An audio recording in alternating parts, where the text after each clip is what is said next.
guys, welcome back to another one. If you are new to the channel, I am Gold Pony. I do new car, truck, SUV reviews on YouTube, and today we are in the new 2022 Toyota Sequoia, courtesy of Younger Toyota in Hagerstown, Maryland. For more information on their inventory, please feel free to check out the link in the description box below. And so I am in this one today, not just because of the incredible reliability, but there is a ton of space in this 3-row SUV. You guys will see what I'm talking about when we get to that 3rd row legroom. I'm going to test it out for you. But really the question for me in this video is going to be, do you buy this 2022 Sequoia now, or do you wait for the 2023 redesign, which is when it's rumored to happen as a 2023 model? So nonetheless, in this video we will be testing out and going over everything about this one, from acceleration to braking, steering feel, ride quality, sound system, exhaust clip, all of that fun stuff. So having said all of that, what do you guys say? Let's just go ahead and jump right into it. And as always, let's start with the pricing. And so there are going to be several different trim levels available for the 2022 Sequoia. First one being the SR5, starting at $50,500. Then there is the TRD Sport, which actually is the one we have today,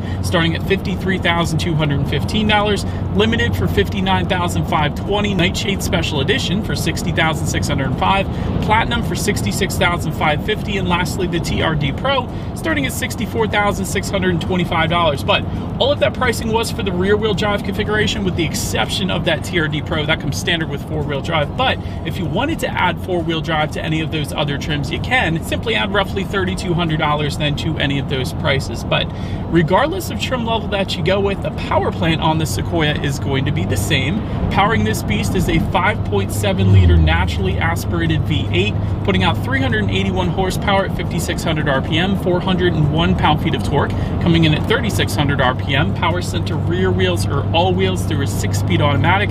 0 to 60 time is going to come in at approximately 6.6 seconds, with MPG numbers coming in at 13 in the city, 17 on the highway, taking regular unleaded fuel. But so now, having gotten all of that out of the way, what do you guys say? Let's go ahead and find a straightaway. Let's put this thing to the test, and let's see how quickly we can get our new 2022 Toyota Sequoia here up to speed. All right, here she is, you guys.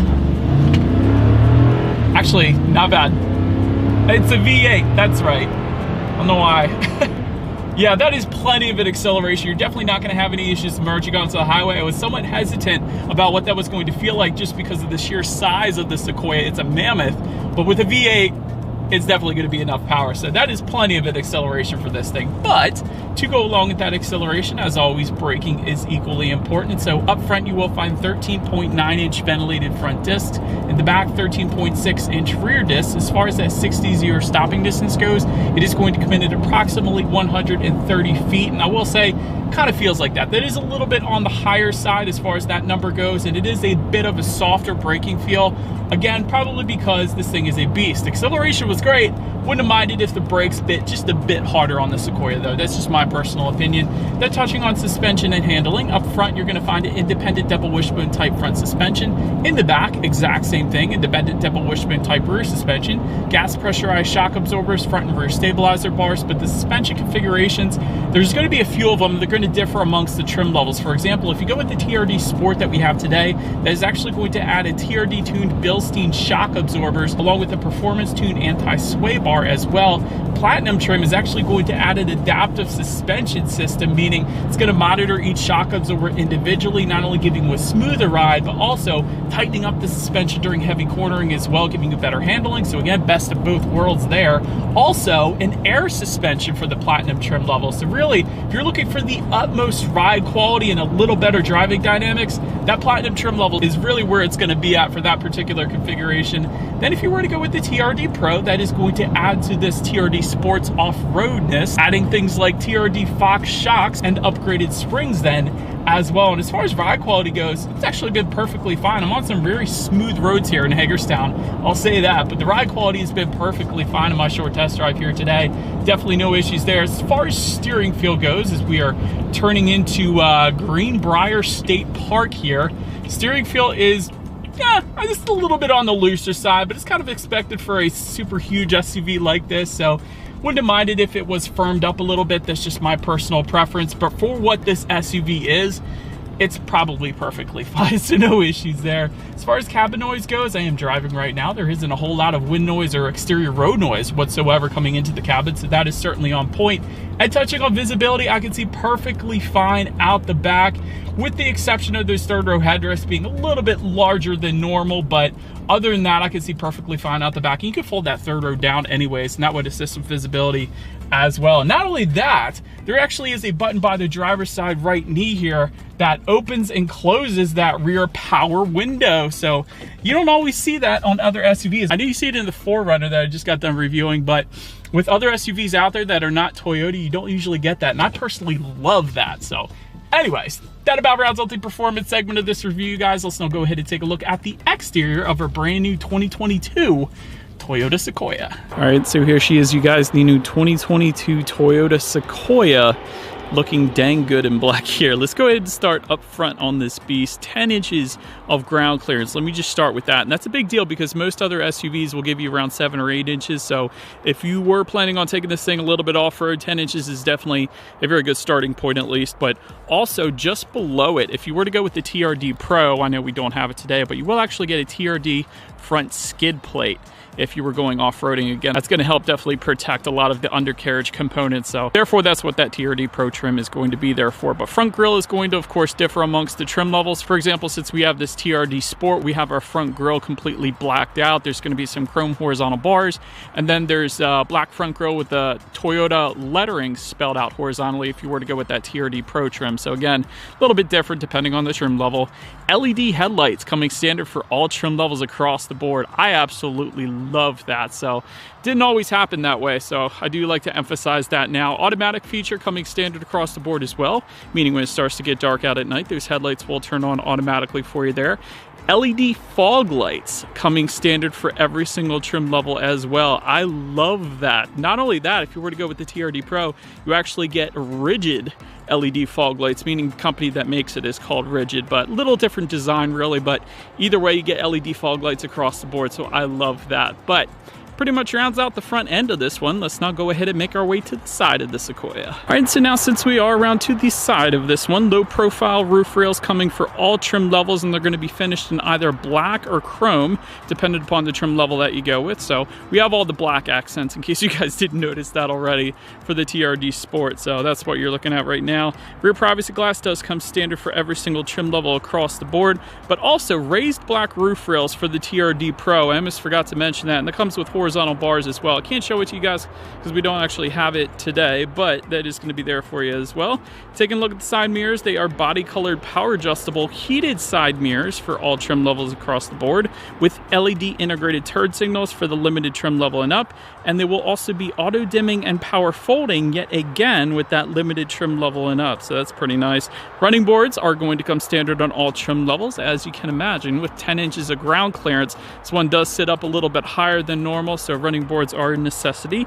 Cast aluminum running boards then for the TRD Pro. That's pretty cool.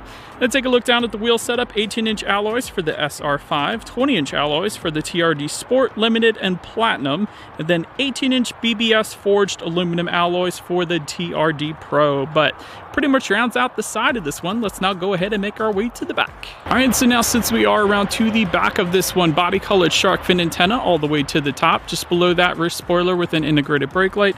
Just below that, rear window wiper. When it comes to the badging in the back there, it's either going to be finished in chrome or black. Again, we have all the black accents on this one. Smoke taillight housings coming standard for every single trim level. I do like that look.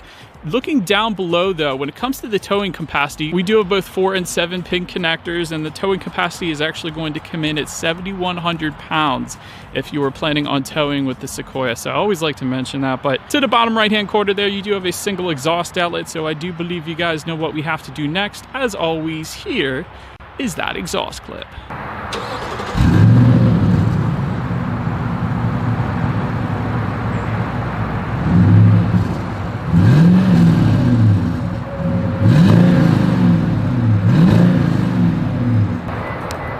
So now, since we are around to the back of the Sequoia, when it comes to opening that rear tailgate, it is going to be a power tailgate if you were to go with the limited trim level and up. Otherwise, it is simply a manual tailgate. But once opened up, cargo capacity comes in at 18.9 cubic feet behind that third row.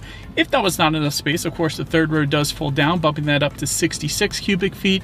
And then with all rows folded behind that first row, that is going to come in at a very impressive 120.1 cubic feet. That is a ton of space, by the way, so plenty of space there. And there is a power folding third row that is available, so I wanted to mention that on the higher trim levels. We, of course, don't have it here today. Can find some grocery bag hooks in that cargo area. There is a 12-volt power outlet. There are tie-down anchors, and lastly, my favorite part, in-floor storage if you lift up underneath of that cargo floor, so you can store your ice scraper or whatever else you need. It's actually a decent amount of storage there. But then make your way up to the third row legroom. This is very impressive, you guys. 35.3 inches of third row legroom.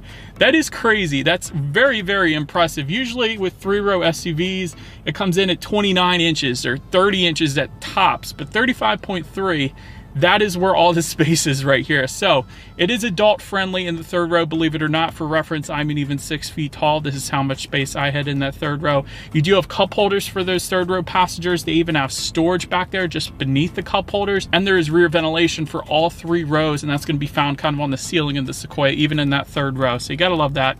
Make our way to the second row legroom. That's going to come in at 40.9 inches. Again, for reference, I'm an even 6 feet tall. Still plenty of space there.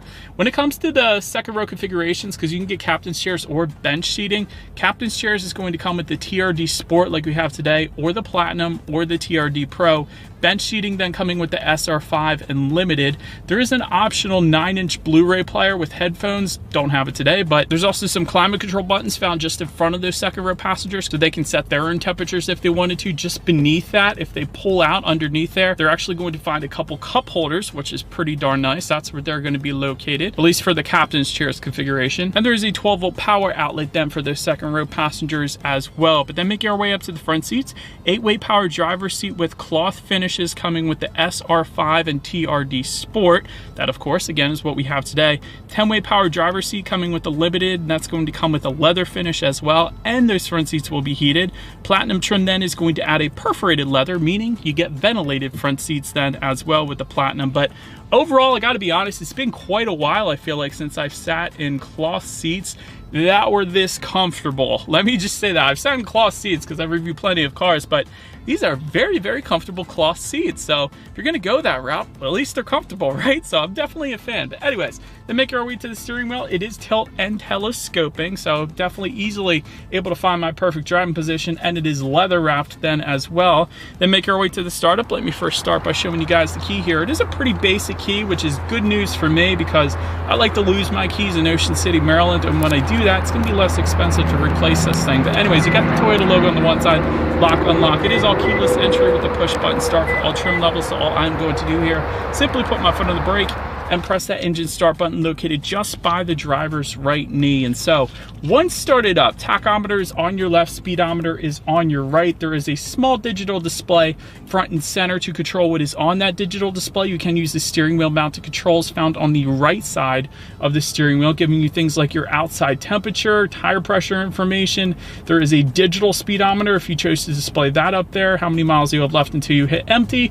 The list goes on, pretty much everything you could possibly want on the digital portion, at least, of those gauges. Then making our way to overall interior quality. Power moonroof coming with all trim levels across the board. You will get HomeLink controls if you were to go with a limited trim level and up. Don't have them here today though. Overhead sunglass holder coming with all trim levels as well. It's found on the ceiling there. Tri-zone climate control for all trim levels, like I was mentioning to you guys. One of the best parts about the Sequoia, besides that power rear window though, is the dual glove boxes. A lot of times that kind of thing is going to be overlooked by others, but I love that there's 2 glove boxes because you usually don't get that with other SUVs. So it's different. You guys know I like different. So you got upper glove box and a lower glove box. And since I mentioned the towing capacity earlier, there is a tow or haul mode found just in front of the shifter here. Just in front of the cup holders, there are actually 3 USB charging ports, another 12-volt power outlet. There's a smaller cup holder kind of just behind the dual cup holders, a little bit of orange ambient lighting as well. There's a little bit of space just behind the shifter. I think that's probably ability to put the key in. And then within the center armrest, there is probably the most space of any vehicle out there right now. There's a ton of storage. There's a 12-volt power outlet there. On the back side of the center armrest, you're actually going to find a little slot for business cards. You're also going to find a place where you can put your pen. It's not going to slide around. And there is a separate section for tissues as well. Dare you put anything else besides tissues in that section, and Toyota will find you. So wanted to make you guys aware of that. But overall, interior quality is it's kind of on the basic side, if I'm being honest. Maybe the redesign next year is going to fix that, but it'll get the job done. I'll just put it that way. But so then taking a look at the infotainment screen here, it is a 7-inch color touchscreen display coming standard for all trim levels. Bluetooth and audio streaming coming standard. Android Auto, Apple CarPlay, so that's a good thing. Factory navigation system coming with a limited trim level and up. Of course, you can check out your radio information up there as well. And by the way, when it comes to the sound systems, you will find 8 speakers with the SR5 and TRD Sport that we have today, 12 speakers with the limited, and then there is a 14 speaker JBL sound system with the Platinum and TRD Pro. And by the way, that sound system comes with an external amp and subwoofer as well, so that's pretty cool. But like I said, we do have the 8-speaker sound system here today. So what do you guys say? Since we're in December, let's go ahead and turn on some Christmas music and let's test out the clarity of this one. Relatives you don't know, then comes that. Actually not that bad. There was a very decent amount of bass for basic 8-speaker sound system, and you know what, it's not that bad. A lot of times you'll find 6-speaker sound systems in SUVs, so the 8 speakers, extra 2 speakers, it's kind of nice. For it being a standard sound system in the Sequoia, it's not that bad, I'll say that. Last thing I want to mention to you guys on the infotainment screen at least though, is when you do put this one in reverse, you will find a rear view camera coming standard across the board, which is always going to lead us into safety. And so at the time of this video, although it's not tested by IIHS, it has scored some good safety ratings out there. You guys can do your own research there, but front side curtain airbags do come standard, but driver and passenger knee airbags then as well. In the back, you're going to have latch, aka lower anchors and tethers for children for the rear car seats, rear child door locks, tire pressure monitoring system, but also coming standard for all trim levels across the board, blind spot monitor with rear cross traffic alert, front and rear park assist, and Toyota Safety Sense, which includes a pre-collision system with pedestrian detection, lane departure alert, automatic high beams, and dynamic radar cruise control then as well. And so overall, when it comes to my final thoughts here of our 2022 Sequoia, I love that there is an adult-friendly third row, meaning I can actually fit back there. It's very rare that I fit in a third row SUV because, I don't know, I'm 6 feet tall and usually there isn't all that much space back there. It's usually left for kids. So if you have adults that want to sit in the third row, they can do that here in the Sequoia. Of course, you have that amazingly reliable V8 found in the Sequoia as well. You could check out any Consumer Reports magazine for confirmation of that. As far as room for improvement goes, it's just so interior quality. It's kind of on the basic side, especially for the price range. So hopefully that changes next time around. Outdated tech as well. It's a 7-inch color touchscreen display in a vehicle that's going for over $50,000. That needs to be changed, and I'm sure it will in the next generation. So that leads me to the ultimate question. Let me know what you guys think in the comments section below. Do you buy the 2022 Sequoia now, or do you wait for the 2023 model year redesign? So that is about it for this one, you guys. Thank you so much for watching. Feel free to follow me on social media at the bottom of the screen there if you want to see what's coming next on the channel. Before it actually gets to YouTube, be sure to hit the subscribe and the bell notification button if you're into new car reviews. That is what we do here on this channel after all. Do appreciate you guys watching more than you know, and I will see you guys all in the next video. Stay gold.